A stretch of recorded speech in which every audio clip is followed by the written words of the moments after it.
Welcome everyone. Today we're going to talk about how to raid in Crusader Kings 3, and we're going to be quite straightforward how it's done and why you are not able to raid.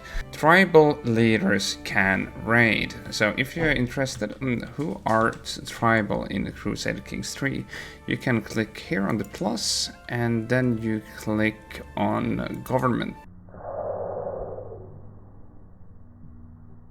If you're a Viking, you will have this possibility to raid overseas. You can get this in other ways as well. If, for example, if you play Finland, you can unlock long ships. So and it will just take around 50-60 years, and then you will be able to raid overseas as well. Embarkation costs -75, naval speed +25. You will have the ability to raid overseas and unlock the ability to sail in major rivers.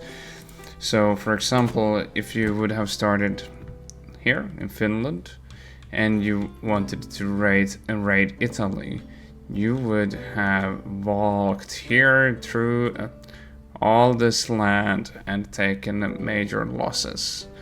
So that's why if you start as Finland, you're kind of stuck raid neighboring countries. But what you can do is to actually start war against like Slupsk or Prussia if you're feeling lucky, or in any of these smaller states. And then when you control a small county down here, you can raise your army and start raiding here as well. And when you have controlling this one county, you can go and take control of one of the counties further south as well. And then you can raise the army and start raiding from there. Oh well, how do we raise an army and how do we check if we can raid? Well, let's go here. We're playing as Count Hasten, and here we have a rally flag. We can also click here and raise all as raiders, but we can also click raise all, and they will appear on our flag. If you have the multiple flags out, they will be split into two. And now we see this small torch. This will now be a raiding army. We can now target these neighboring cities. We see 21 gold, 9 gold, 20 gold. What we can also do, we have 3,800 troops. We can check. He has 1k troops, 5k troops, 2k troops, 2.4, 1k. So we don't want to go raid if we can get beaten, because we can see here. Oh, see, we unlocked an event, so we can choose to get more gold or get more skilled people, and we can have more county development. But I will take the money, and we also get extra prestige.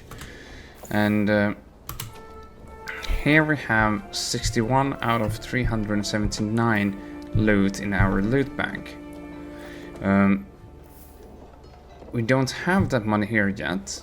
We have to go back to our land. Now it says 0, and we can see the money up here that we have it.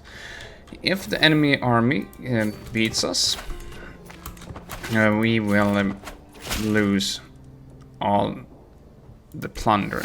So that's why you want to stay put a little bit and see, do I have enough supplies? Do I have any attrition?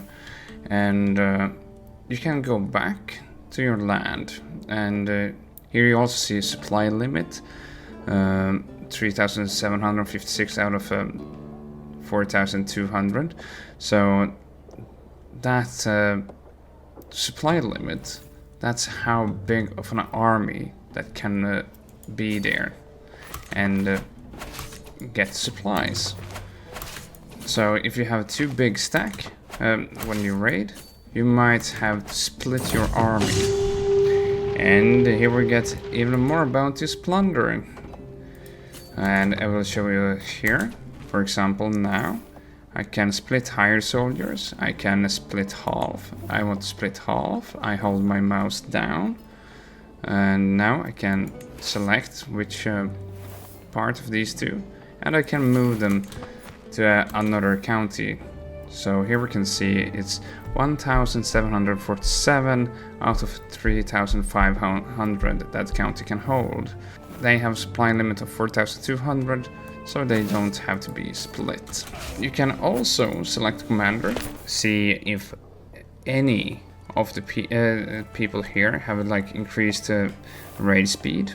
That's something you can do as well. And we can recruit him as well.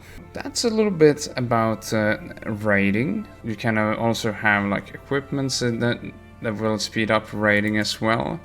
At the moment I don't have any, but there might be like a mace that will give a few percent extra raid speed. So that's something you should look into as well. You could also go for like organized march, and there's also quite few abilities that you could pick off, but at least if you got hit, this is good in wars as well, but you don't lose the full stack, you can fully heal up, and I kind of like the retreat loss minus 25%. Also, when you raid, you can get a nice capture, and if you're lucky, you can sell them for good money. And that's why you want to raid the capital city, as we did over here. You can see here's the kingdom, and all bigger cities might have valuable persons. And we can see here, he sits here. We can also search on their children and see where they sit. And we can try to aim for them, and if we're lucky, we can sell them, at least get some hooks, but we can make them demand conversion, gain a weak hook, or if they're skilled, we can recruit them to our court as well. But they won't always accept. That's the basics on how to raiding in CK3. I hope you had good help with it, and thank you for watching.